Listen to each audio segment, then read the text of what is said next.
Spanning the globe to bring you the constant variety of art. It's the Tenant Podcast. I'm Todd Pearson, coming to you from the 40 West Arts District here in Lakewood, Colorado. And joining me from the Road of Enchantment, deep within his art bunker, you know him as quite possibly the most interesting man in the world. My partner, my brother from another mother, Wes Brown. Todd, it's another week. Oh my God. And this feels like spring. I actually mowed my grass for the first time this season. It was wonderful. That's fantastic. You're only like 6+ hours away. Can you come down and mow my yard for me? I'll be glad to. I'll jump in the car after the podcast and I'll bring my little lawnmower that I plug into the wall. It's a big old long 50-foot extension cord and I'll cut your grass.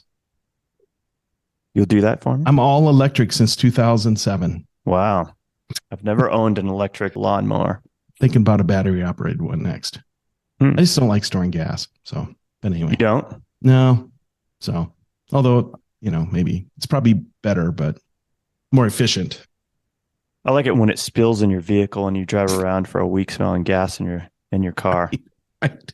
The other thing is, no, okay. But I have ran over an extension cord once and, all of a sudden you lose power. So, but it's all that's why I don't have one of those electrical lawnmowers. I think it's good in theory, but I don't want to have to do the whole cord management thing. Yeah, it's a little bit daunting sometimes because you're tripping over it and it's wrapping around you. And yeah. Anyway, happy spring. Happy spring. I had a great weekend. I spent first Friday down in Trinidad, Colorado. That's right. I got to see our friends, Emily O'Deal and Ken Chapin, who, if you've been listening to the podcast recently, they did that installation of Goodnight Moon, all knitted out of yarn by Emily. And it is over the top. It is out of this world. Got to see them in person. It was a great crowd. They had a little performance of Goodnight Moon where a woman came and sang the story. She actually did it twice. And people were ecstatic to see that. They looked god awful tired because they've been pretty much up the last few days, trying to get it all completed. And like Emily predicted, it was up to the last minute before they did the unveiling, as that they were still working on it. That's crazy. That's crazy. They were very punchy from lack of sleep. I like it when you're punchy. Yep. And then I got to spend time with Cody Keel, our friend Cody Keel, who's has Keel Fine Art in the A.R. Mitchell Museum. Nice. That was phenomenal. I got to see the Mitchell archives. They have over 100+ paintings. And if you're not familiar with who A.R. Mitchell is, definitely Google him. He was quite the character and phenomenal painter. Got to spend time with our friend Annie DeCamp. That's what I heard. That's awesome. So it's great to see Annie and catch up with her because I literally hadn't seen her in a little over a year. Yeah, we love Annie. Annie's an amazing woman. I love her a lot. And the vibe in Trinidad is amazing. So I know people tend to just blow past Trinidad on their way to, New Mexico to go to Santa Fe or whatever.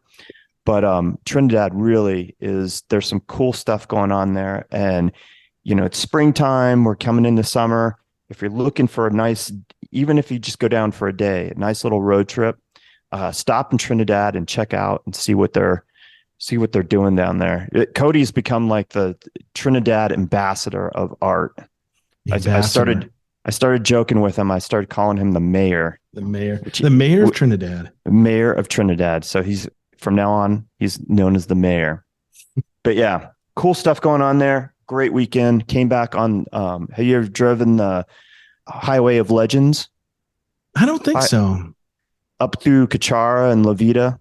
Okay. Back through Wassenberg. That's the way we came back last night. And oh man, it was so beautiful. So beautiful.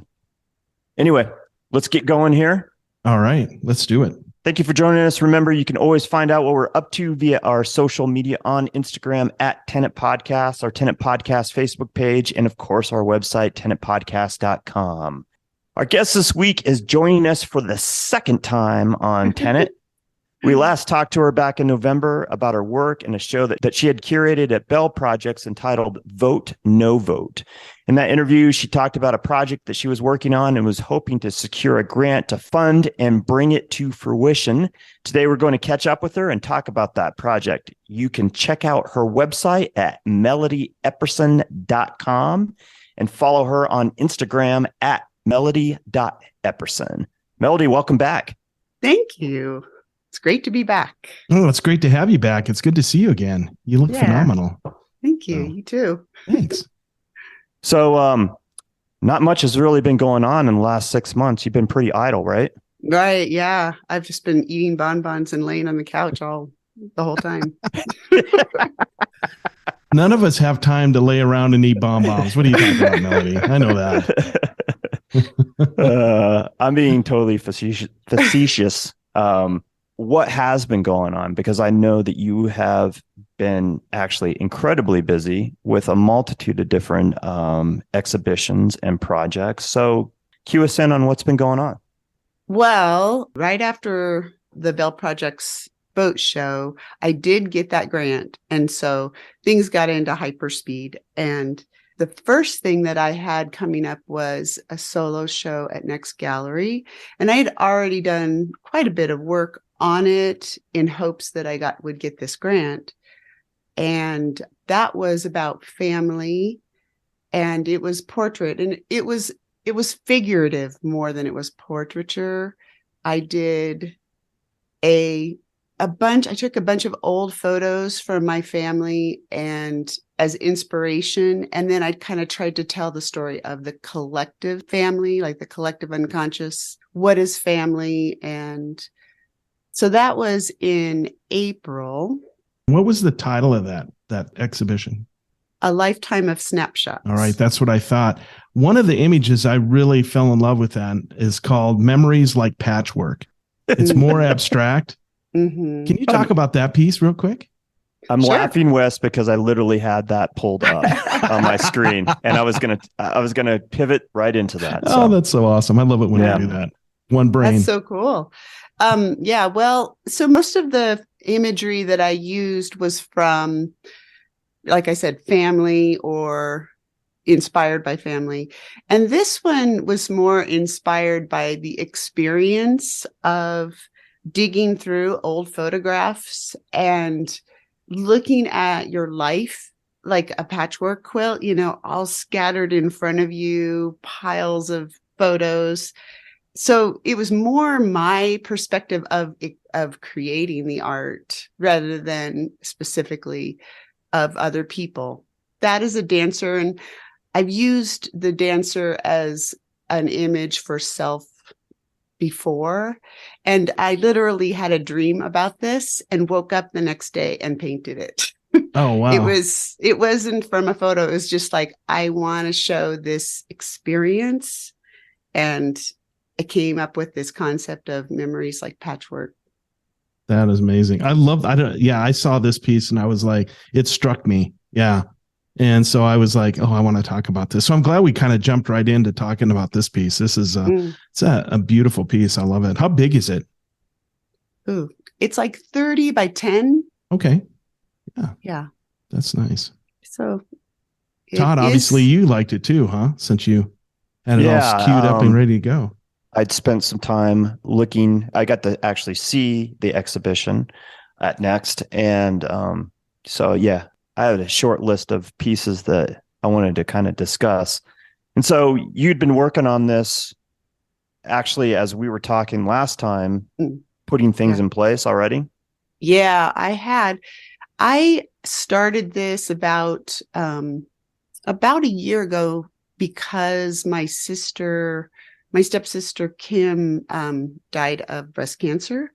It'll be a year in a few days. And when you go through a process when you go through something like that, you do a lot of, thinking back on your life and a lot of thinking about memories of family.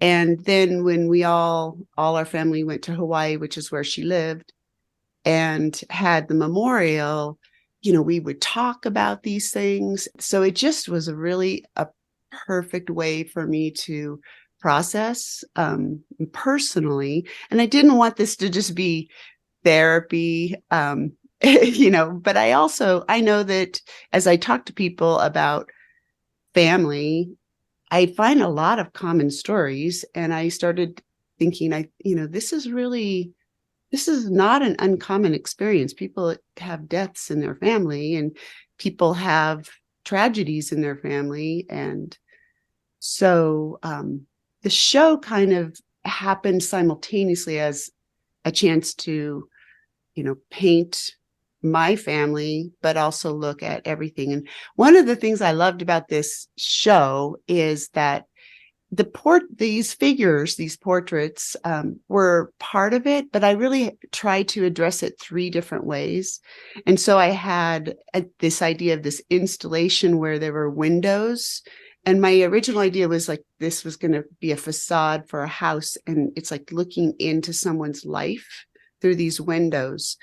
And then I went to another exhibit, and they had incorporated data into a visual art project. And I was like, no, I want to add data about my family and how it is like so many other families, and yet it is unique. And so I did all of this research on, statistics of how many families, what's the percentage of people who have a divorced family, percentage of kids that live with single moms, the percentage of people who have suicides in their family, percentage of people who have abuse in their family. And then I documented that on the windows. And that was a really fun and creative experience for me. Lots of conversations with people. How should I do this? And then the third way that I did it, which was probably my favorite part, was I literally was having dreams about this blue telephone. And it was the telephone that I used as a kid to navigate family dynamics between 2 parents and all of that. So I started thinking about the symbolism of this. And then I thought, I'm going to have that phone in this exhibit. So with a friend of mine who is a computer, programmer, he and I collaborated to make an interactive telephone that you could call. And there were sound bites that represented the collective unconscious of my lifespan. So it was significant events, and there was music. There were different decades of music. And it reminded me of the times when we used to call DJs in and make requests and such. So, I had call the DJs, which were divided by decades. And then I had personal things, and some sound art that I've created, and some new sound art that I did create. Space, just themes that happened. Like, space was a big theme. Star Trek, Star Wars, landing on the moon, these kinds of things. So it was a really fun exhibit in so many levels. Just many faceted with this idea of what you've experienced and being part of a family, and all those different dynamics and everything that goes into it, right? Yeah, absolutely. Mm-hmm. I want to talk about another piece before we move on. Longing for Tomorrow. I loved this work because it seemed like it was like a whole, it builds on the other stuff, obviously, that you've done previous, but I love the figurative, abstract element of it. Yeah. Yeah, it does sort of stand out. And I would really like to do more pieces like this. This piece evolved in a completely different way. It's interesting. You picked both of the pieces that, came kind of from a different process. So this one started as a photograph of an old tree. And it was I was experimenting with this new process of putting a photograph down first and then cold wax and painting on top of it. So that's what this was. And when I decided to put a figure on it, I pulled out some old figurative drawing sketches that I had done, and I used that to create this piece. And so it does sort of have a different feel, and I like the way that she is sort of part of the background, and she's there, but she's not there. And yeah. And for people that are listening, you can find this body of work on Melody's website, Lifetime of Snapshots. This particular piece is called Longing for Tomorrow. I love the palette that you used. I mean, it's a great piece. Thank you. Yeah, I'm going to try to use and incorporate a little bit more life drawing. And so that's on my to-do list. I'm going to start going to the Art Students League once or twice a month and do some more drawing and incorporate that. Now, is that something you've done previous? Has spent time taking classes over there? Oh, yeah. Yeah, how often? Okay, I'm sorry. I was going to say, how often do you take classes? I used to take classes a lot when I was teaching because, I could usually find something in the summer that I could take a couple classes for the summer, or maybe a nighttime class. And then I did a lot of the life drawing open sessions for a while because I was really working on that skill. And then my most recent, it's interesting, that ties into the tree tales, but I took a class about a year and a half ago. It was like with one of the master classes with Jeffrey Hurst, and he was teaching an encaustic and screen printing class. And I did a bunch of printmaking classes during 2020 when I first started my suffrage series, because I wanted to do some intaglio, some solar prints, and some of that kind of process. And so I needed a refresher course. I hadn't done that since college. Yeah, I just can't say enough about this whole series, Lifetime of Snapshots. I want to talk about one more piece. Rapunzel's Tower is another piece that I really enjoyed seeing. Mm-hmm. Talk a little bit about that. Rapunzel's Tower. Well, this one came conceptually to me more than the other ones, like the concept. I have, in the past, I used to be in a band and I wrote songs. And there's a song that I wrote about a time of my life when I felt really alone. And I lived in a house where I lived on the very top floor. And I used to think of it as like this Rapunzel tower. And I would sit up there looking out the window, and the whole world was out there, and I couldn't really reach it because I was stuck in this tower. So I had written a song called Rapunzel about that time in my life. And as I was starting to prepare for this, I was like, I really do want to capture that feeling of looking out of this tower. So that's where this piece came from. And this was actually I created this as part of a class that I took when I decided I wanted to do figurative work. There's a teacher that does beautiful cold wax figurative work. And so I did, last June, I took a class with her for a month. And this was one of the pieces that came out of that class.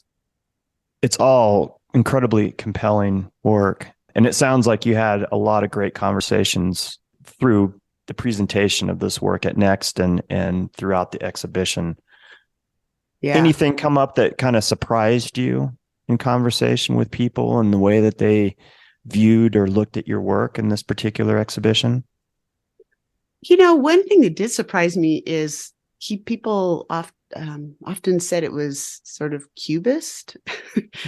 And I was really surprised to hear that, because I wasn't intending at all to be Cubist. And that's not even, I don't know, I wouldn't even use that word to describe it, but I could see that it had an abstraction that they saw that was similar to maybe Cubist abstraction.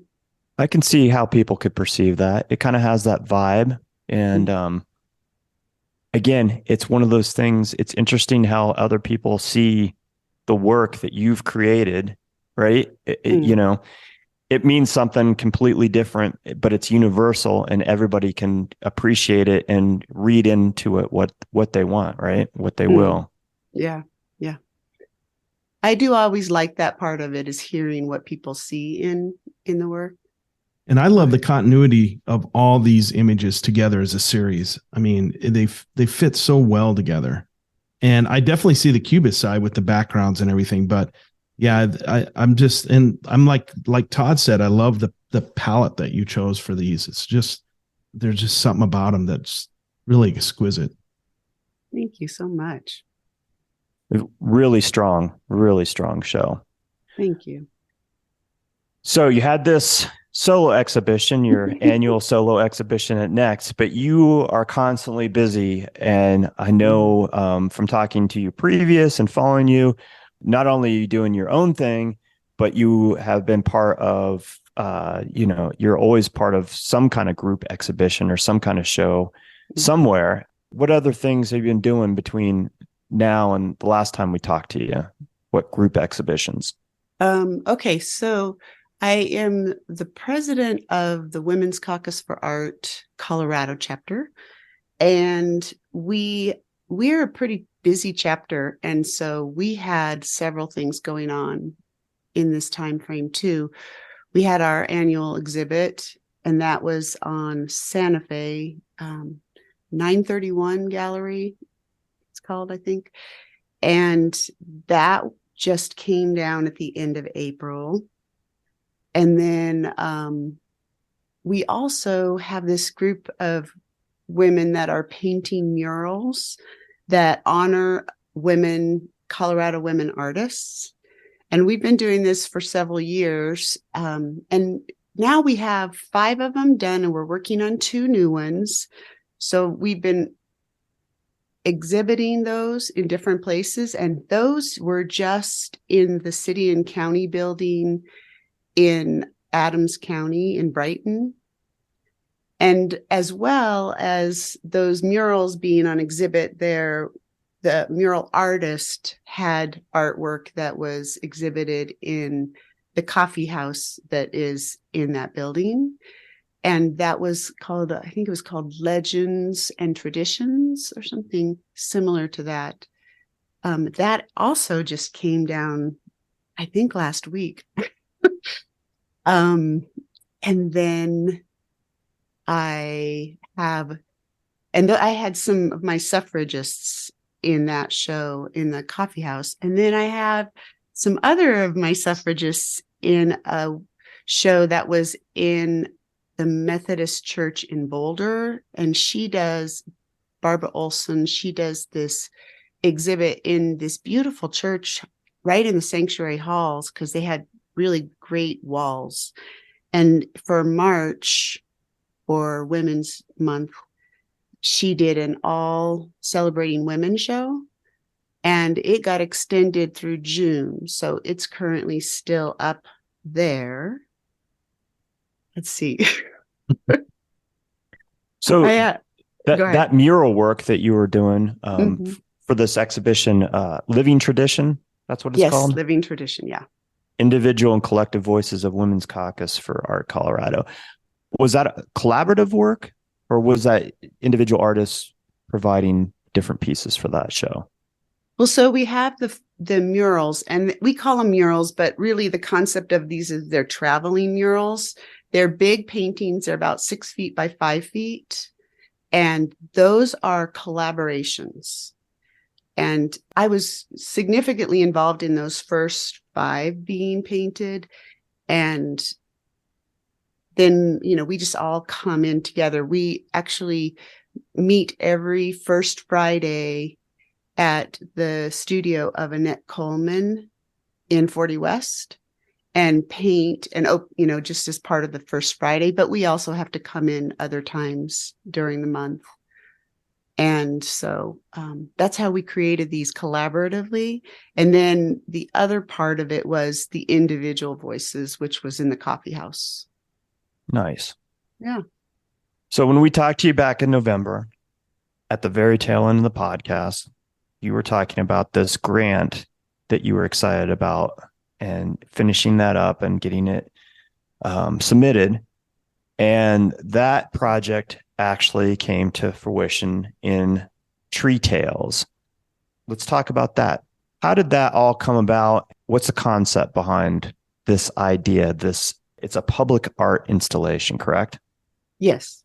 Well, so the way that this came about was kind of just part of my process, as I wanted to do some public art. I wanted to see what it was like to collaborate and interact with the community. And I've always been inspired by artists that, like Christo and people who have something that is in public spaces like that. And so when I started back before the exhibit we just were talking about, I had several exhibits that were exploring the wisdom of nature, especially trees, and how they do all of this. That right now in science, they're discovering all of these amazing things about trees, that they communicate through this mycorrhizal network underneath the ground. And I just loved this metaphor, and I love the wisdom that is found in that, about how we are like a community of trees. We need each other too. So I took that like little thread of an idea and started doing research into traditional tales about trees and how long we have used trees as a way to communicate our experience, and also to talk about bigger themes and more, as lessons, as metaphors for growth. I mean, the world tree, creation, there's just a really rich network of stories that surround trees. So those two lines of communication led to the inception of this proposal that I wrote. And I can go on and on and on. Do you have a question about that yet? So how did you secure the funding? Who did you go through, and who gave you funding for this project? This is funded through Denver Arts and Venues. It's a grant called PS You Are Here. And the purpose of PS You Are Here grant is exactly that. It's supposed to be community driven, and it's supposed to be about one specific location in Denver to sort of bring people back to the place that they live. And originally, when I was conceiving of this, I was actually applying for another grant, and it was going to be in 8 different communities surrounding Denver.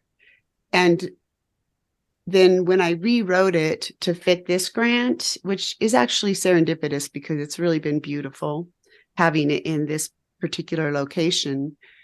But I wrote the grant specifically for PS You Are Here, which meant that I was, it kind of opened up a whole new facet of it. And that was this involvement with Arts Street and the youth that were helping me. They collaborated with me through the visual art as well as the sound element of this.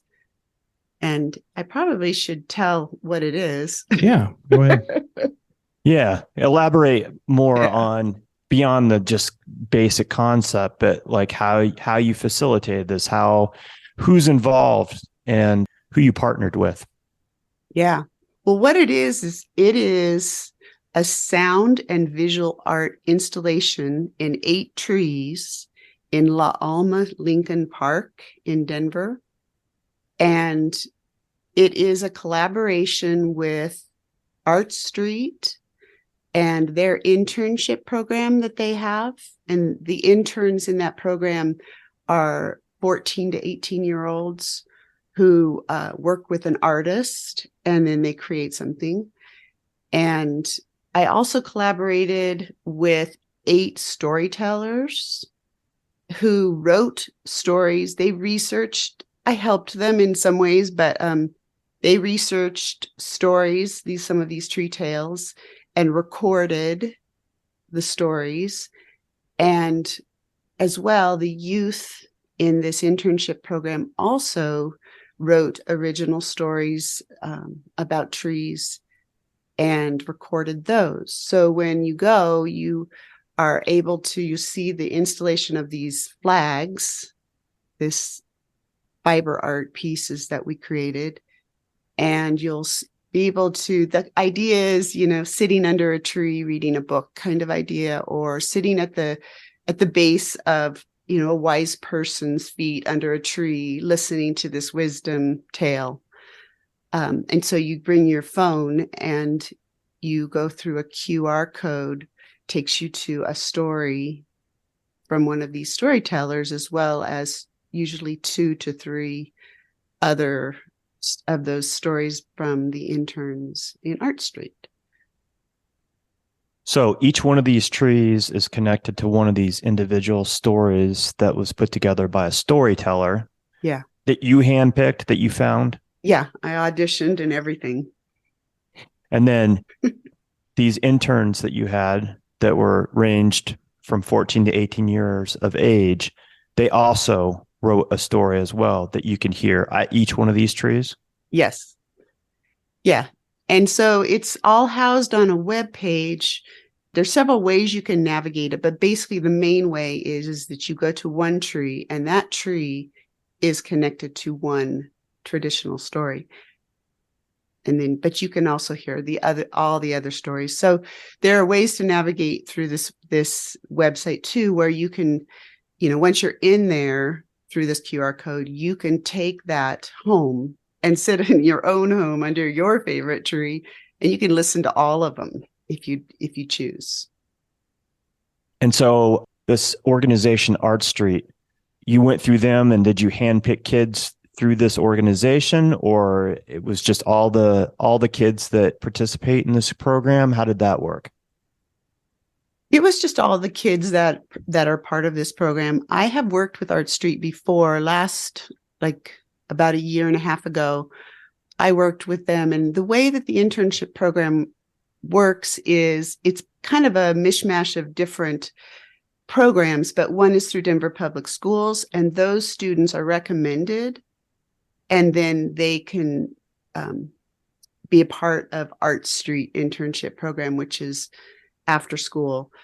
And then the other is through the Denver Housing Authority, and it's Sun Valley is an area in Denver that's near La Alma Park, and some of the youth come through that program. But both of them funnel into Art Street, and they do it every semester, and they do it in the summer, and they have like this rotating. They do amazing things. I would say I don't know everything that they do. I do know that last weekend they worked up at Colorado School of Mines, and they designed their own skis, and then this company built the skis with their designs on it, and then they're auctioning off these skis. So they have just really amazing opportunities for these kids. Sounds like a great organization. And their mission is truly just to engage youth with art. Yeah. And then they pay them, so it's a paid program for the youth, and it gives them some money. That's spectacular. Yeah. So it was great because, from the inception, as soon as I sort of pivoted and wanted to do the PSUR here, I reached out to Amy Banker, who's the director of Art Street, And I said, hey, what do you think of this idea of doing this with your interns? And we weren't sure how many students there would be involved. At one point, there were 8. And I was like, well, that's probably a good number. I can do it with 8. And then it jumped up to 16. And so then it became like a management thing, because if I could describe what we had to do, the process we did with the interns was pretty complex. I mean, this is a pretty complex installation. So the first step was I played some of the tree tales to them so that they understood the concept, and I showed them the flags that we would be creating together. Then they started writing their own stories. We talked about, how do you connect with trees? What are some stories from your life?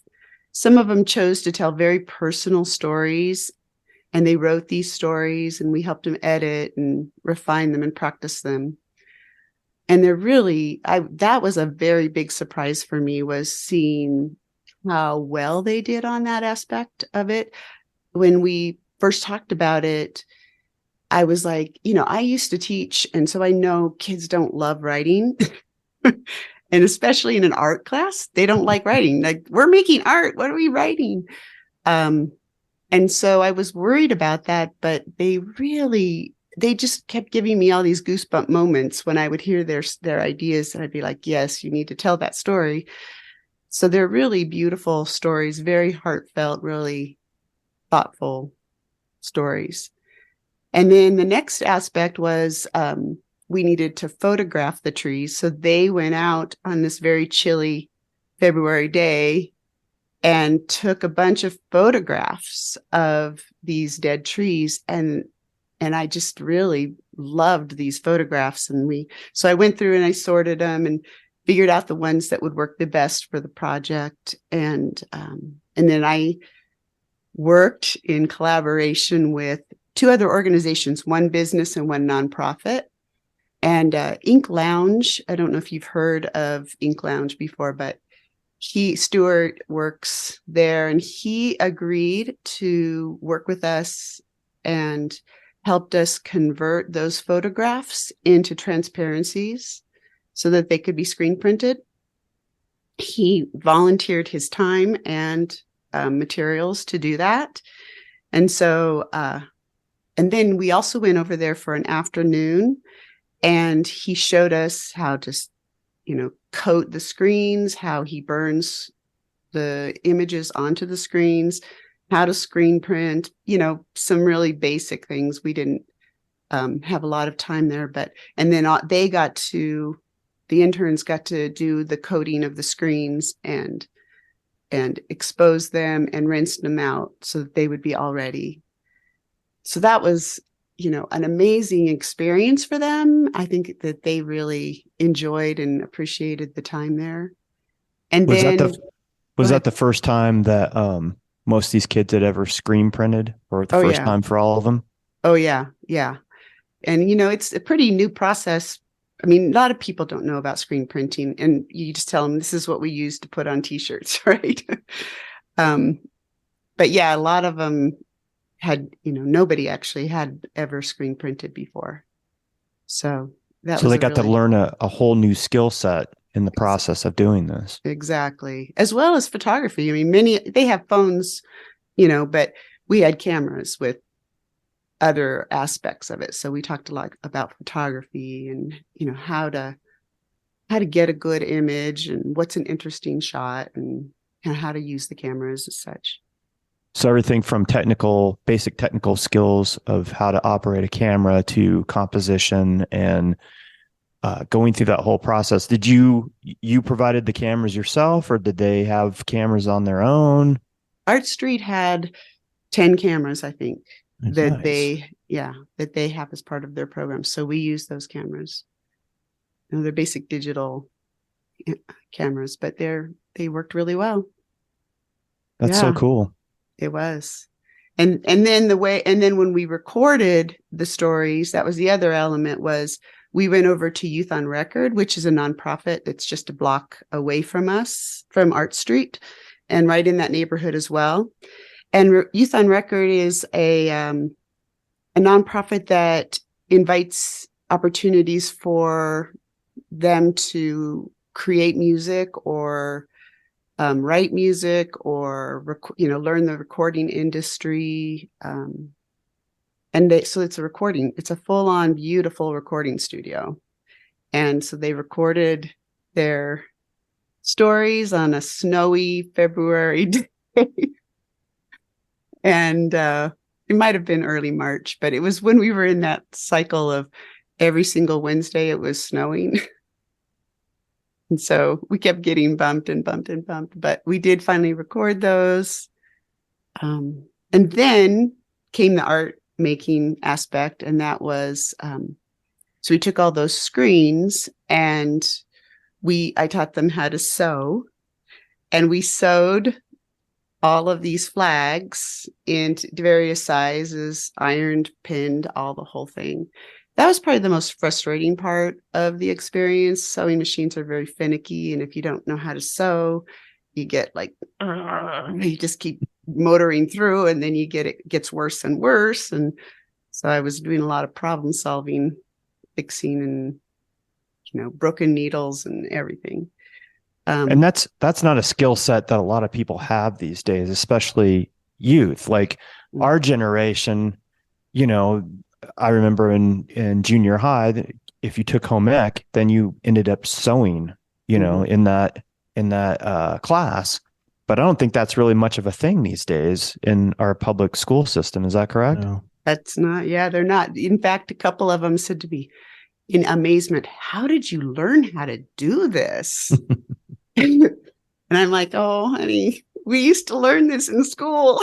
I'm sorry that you don't." But yeah, they don't know how to, they don't know how to sew. And it was really amazing seeing that. And that's, that's another skill set that's very practical, and maybe, who knows? And then the final step was they added texture and paint to these flags, as well as screen printing. And I call it guerrilla screen printing. It's like, it's free form. It's, put it any angle you want, pull the screen, change, let it dry, change another direction. So it's really overlapped. It's really using the screen as a painting element rather than as that's the texture. When we were adding sort of a base below the trees, we're just adding texture to it. And then the screen printing, is just was actually where they had the most fun. They just for several weeks got to those pictures are of when we were at Ink Lounge. But yeah, it was a really amazing. And so when we were screen printing, they were, kind of on their own. We were working together side by side. I'd say, "What do you think? Do you think maybe we should add another color?" And they'd go, "Yeah, we should add this," and stuff. So I love how fantastic. multifaceted this whole thing is. It's so layered and so many skill sets that these kids got exposed to. It's an amazing project from the audio to the screen printing to the photography to making flags, sewing. I mean, not every day does those opportunities come where these kids can get exposed to that broad of skill sets. Yeah, I agree. And they wouldn't have got this in one full semester of art either. Like that would have been an entire semester. So the fact that you were able to facilitate this and take them to these different places to experience or learn another skill set, that's fantastic.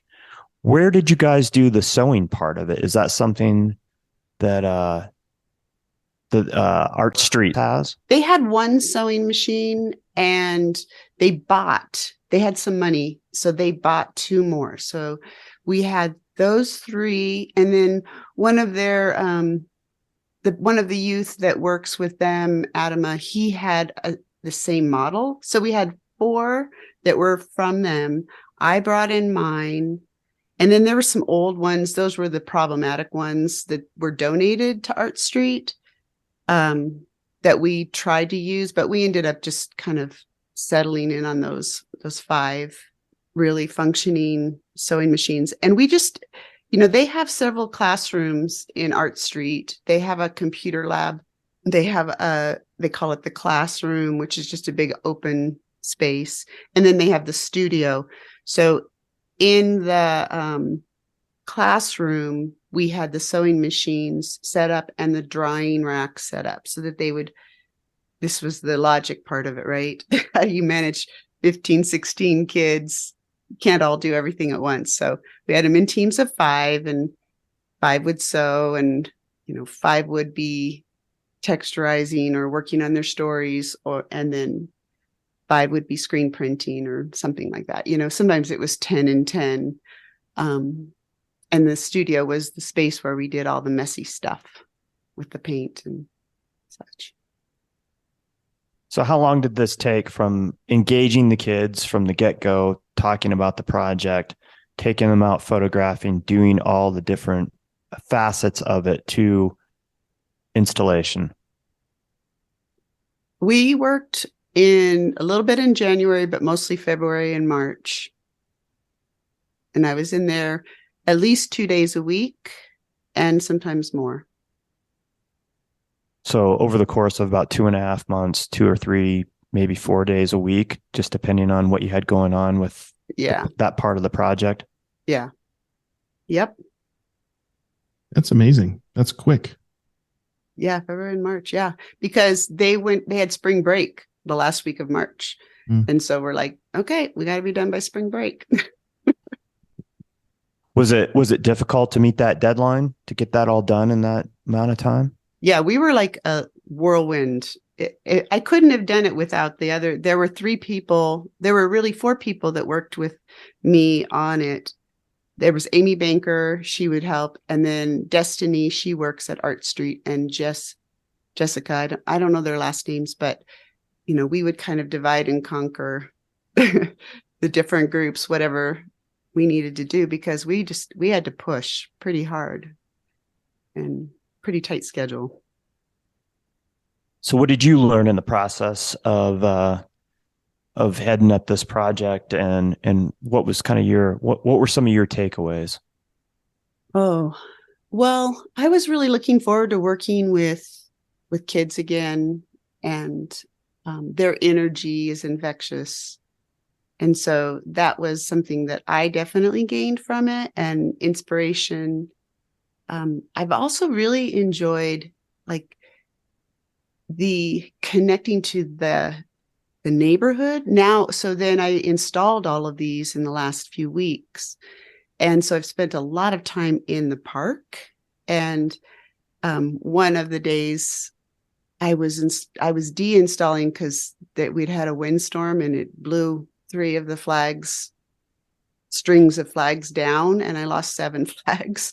So I had to de-install the whole park, and I had to do this by myself, and I'm carrying this 12-foot long ladder, and this group of people that are they've been drinking, and I was like, should I ask them for help? And so this one guy, Eddie, comes over, and he clearly had something to drink, and he's like, can I help you? And I was like, yes, you can help me.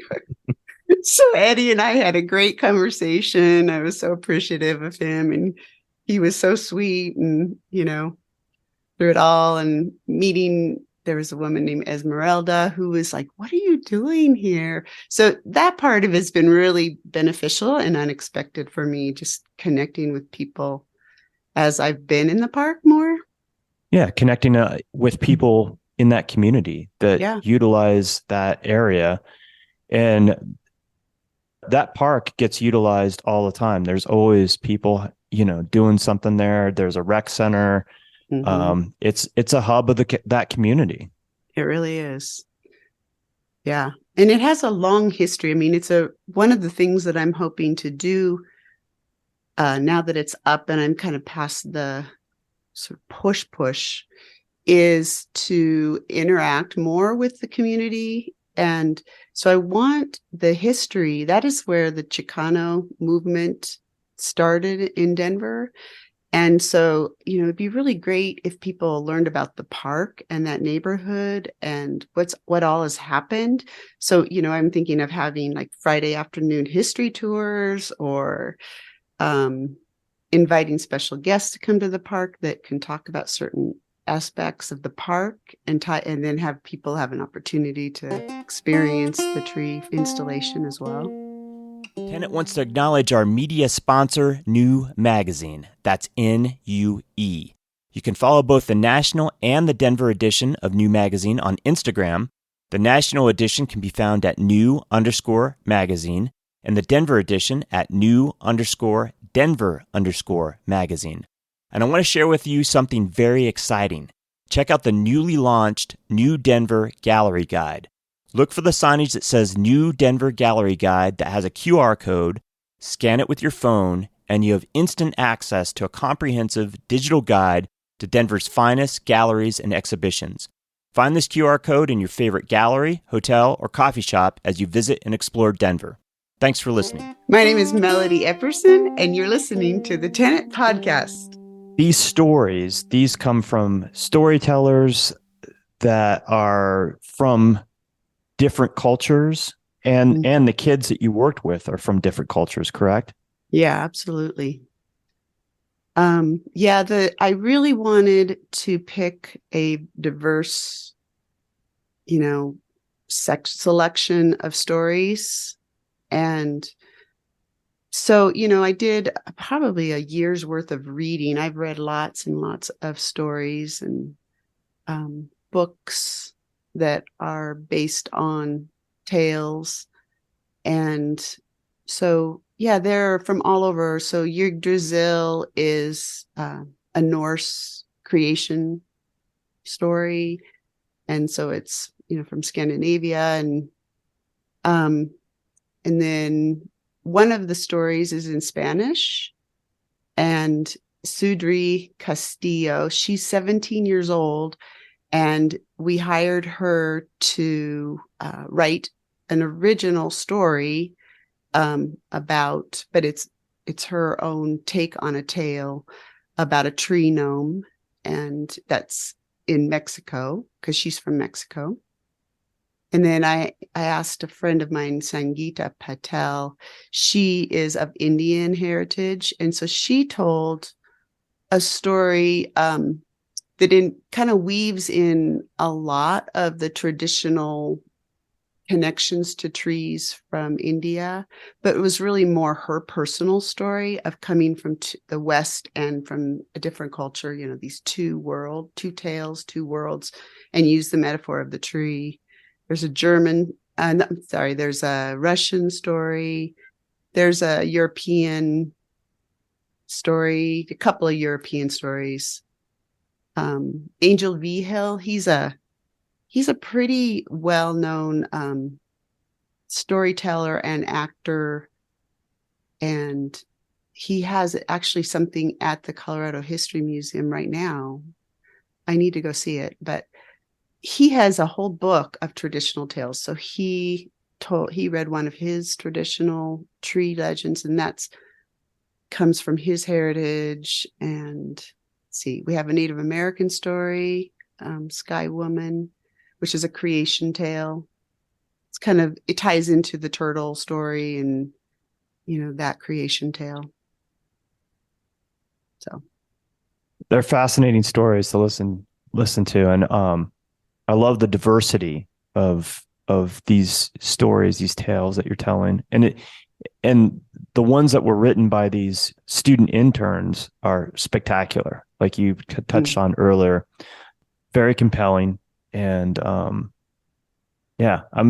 incredibly impressed by the thought behind this and all that you facilitated and all that these kids got to experience. Thanks. I'm very grateful for the opportunity, for sure. Yeah. So this grant, this funded the entire project, or that you got from Denver Arts and Venues, or did you have additional funding beyond that? Nope, I didn't have more funding. And I really, honestly, I just got the funding. So I've been kind of payrolling the whole thing myself.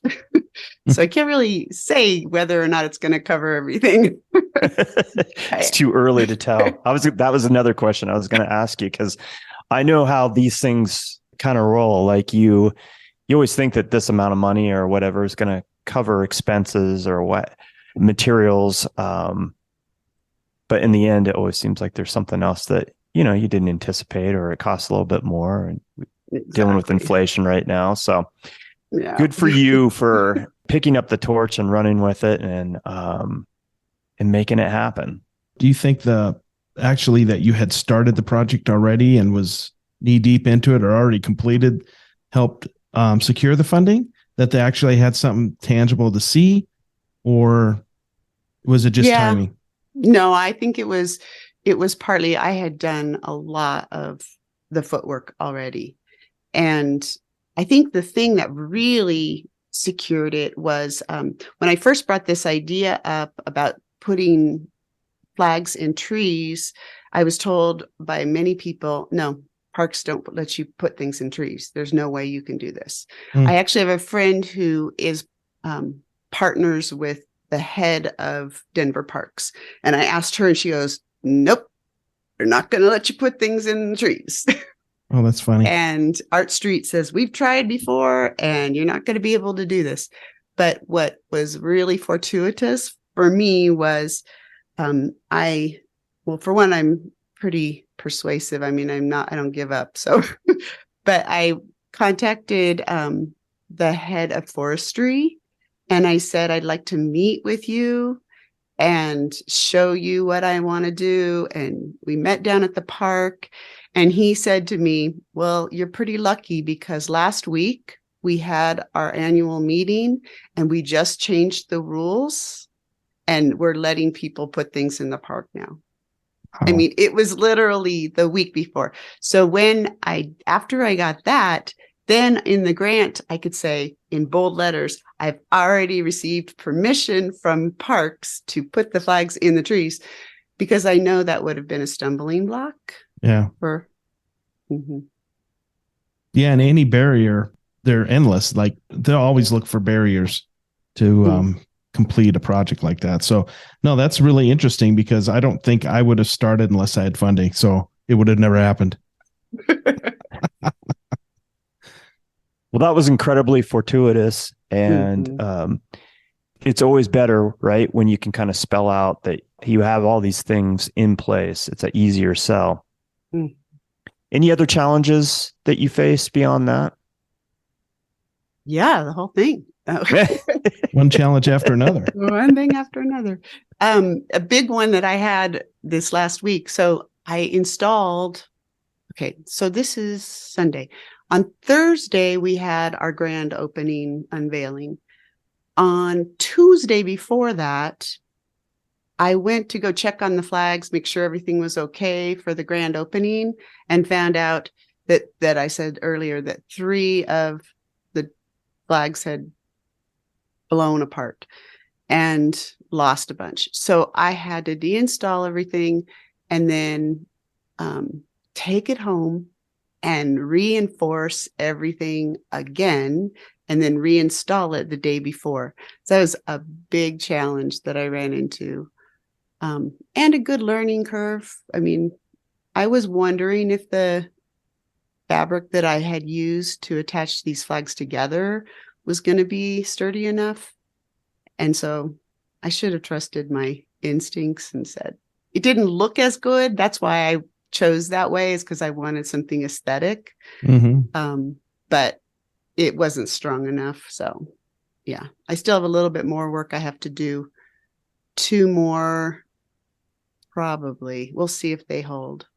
But yeah, that was a stumbling block. I think it was, it's hard. It's hard dealing with bureaucracies. So anytime you write a grant, just be prepared. Anybody who's going to do that, you're just dealing with a big machine, especially with Denver Arts and Venues. And so, lawyers or whatever, so I don't have a contract. I've been told that I've received the grant and I have to start in order to make my deadline. And I still don't have a contract because I'm Melody Epperson. But when I got insurance, I got Melody Epperson LLC. oh, I didn't know you were an LLC. We have to rewrite the whole Oh, contract no. now. And I was like, oh, you've got to be kidding. Wow. So, That's crazy. mhm. A lot of bureaucracy. Yeah. Yes. But you have navigated that whole thing. And, that's just like you said before, that's part of the learning curve. And if you choose to do something else in this kind of scenario, this vein, you'll know what you're looking at and how to navigate certain things, right? Yep. And that's the big question, after I'm done with this, I have to weigh the pros and cons. Is this something I want to keep doing? Or, I think once I know whether I made any money or if I lost money might be part of my decision whether I continue. But it's certainly been, I can't complain at all. It's been a really rewarding experience so far. And I don't think it's over. It's up until November if it survives that long. And it's fine for me if it decays a bit. I like that aspect of it. I think that it'll be fun to see it change through the seasons and see how it changes. I also expect that I'll have to replace the signs and such because they'll probably be taken and that kind of thing. So it's not over yet. Yeah. Yeah. No, it'll be an ongoing process until it comes down, right? Exactly. And I was going to ask you, like, is part of your plan to go back weekly or whatever to monitor just like what's going on? Because it's in a public space. So, obviously you kind of knew that wind and the elements could be a factor, but people are always a factor too when you're talking public art. Right. Yeah, that's part of my plan is to have the check-in, maybe not weekly, but probably bi-weekly.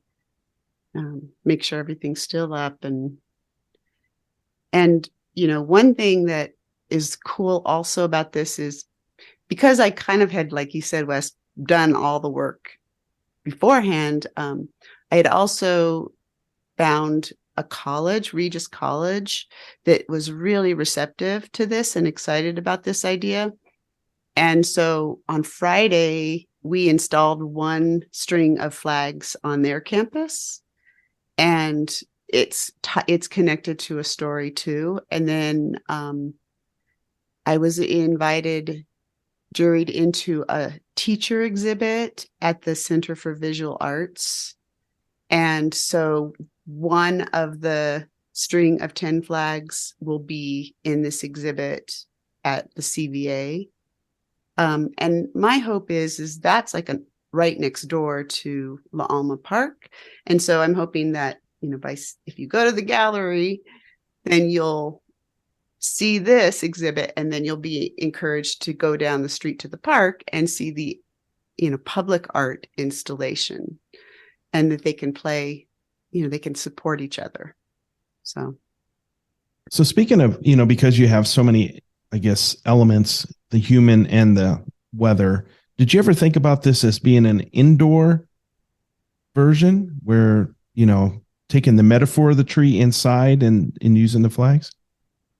Yeah, and I still might. I do think that the flags are so beautiful. For a while, they were just, when I would make them, I would just hang them in my house. And I was just in love with them because they're really beautiful. And even just looking at one, they're so beautiful. And, so by putting them inside and closer proximity, you can enjoy that part of it.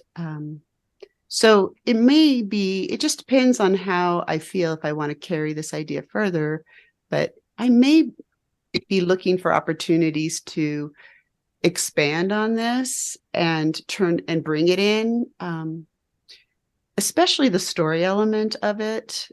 And, like the tradition of the flags and the reason for the flags, which I didn't talk about, was there's this tradition of draping trees or tying things on trees as a way of blessings or receiving, gifts or asking for good luck. And, it seems like that element is universal and could really be done inside as well. don't have to be in trees. It Right. could be just this idea of, our connection, our desire to get good luck and, best wishes. That aspect of it could be, I think, translated. Yeah. Yeah. It's an amazing project. Go ahead, Todd. It just got installed and you had this opening ceremony. Was it well attended? Have you been able to get any feedback yet on the project? It was well attended. And that was, lucky because half an hour, it was at 4:30, and at 4:00 we're sitting in our car and it's raining and it's a windstorm and there's dust blowing everywhere. And I'm like, oh, nobody's going to come. This is not going to happen. And then, as typical Colorado weather, it blew over, calmed down a little bit, enough, and people started coming. And we did this beautiful ribbon cutting where the interns did a ribbon cutting, and we had some press there. And so, yeah, it was well attended, and it turned out for the best. Nice. Good. Did you have to line up and make the press aware that this was going on, or was that part of Denver Venues and Arts as far as doing the PR part of it and getting the word out? They are getting the word out, but I think that the Rocky Mountain PBSs who came, they came because they know Art Street, and they're up, always calling her and asking, what projects are you working on? And so that's the reason that they came. And I plan on doing a press release push. I don't know how much Denver Arts and Venues is doing it, but I've learned that it's just better to do it. Yeah. Don't depend on somebody else. Well, and it doesn't hurt. The more word that gets out there, the better it is. So right. It's probably wise.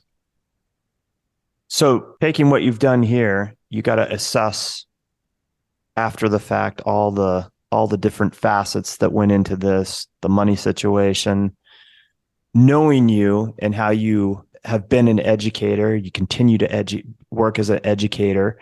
I just see you continuing to do work in the same vein. Is that the way you see it as well? Yeah, I think so. Because that's just the way I'm wired. That's just who I am. That's why I was teaching so long, is I really do like sharing, having, something that I don't want it to be like I'm sharing something, but I like interacting with people and having germination happen, cross germination. So yeah, absolutely. I don't think that aspect of my life is over at all. And I do think that it is a compelling enough project that I suspect it will lead into something similar. I do know that I did get an extension grant for this, and the person in Brighton for the Brighton Arts show that we just took down, she wants to do it in a fall. She wants to do it in the fall in a park in Adams County. And so I'm just waiting kind of to hear the final details, but that would be like a community outreach. So the way I picture it is we would install in a couple trees, but then at this festival, we'll have screens available and people can screen print flags and record or tell personal stories about trees that they have. And then we'll spin it off in a new direction. So you're already on the path to this, to the next thing, this other iteration of this idea. So you're all in. I knew that this is the way it was going to roll when I asked that question. Yes. Knowing what I know about you. What advice would you give to someone looking to take on a similar project like this? I would say talk to as many people as you can to get advice and have a team of people. Because there were, like, for example, when I applied to the first grant and I didn't get it, I was pretty discouraged. And so what I did was just took that whole thing to somebody else that I know gets grants and said, what am I missing? What did I need to do, better so that I can make this happen? And I also went to Amy from Art Street and I said, what do I need to do to make this better? So I think that it takes a village to do to do any kind of grant writing, unless you're masterful at it and have done it before. But I've written a whole entirely 2 grants now. So yeah, I would definitely get advice about it. The thing that I think also helped was one of the advice pieces that somebody told me was create a video, because if you can show the story, you'll be more successful. If you tell about it, it's hard for people. And she said, what you're dealing with is you're not dealing with artists. You're dealing with bureaucrats or sometimes people from the community who have no art background. So you can't just assume that they think like you think. You have to kind of show them the story. So.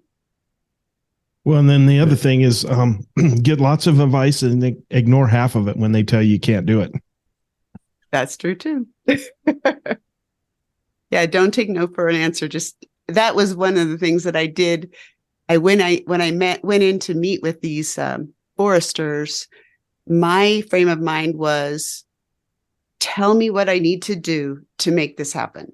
It wasn't like, here's how I'm going to do it. I said, here's my idea. Tell me what I don't know. Tell me what I need to know so that I can make this work.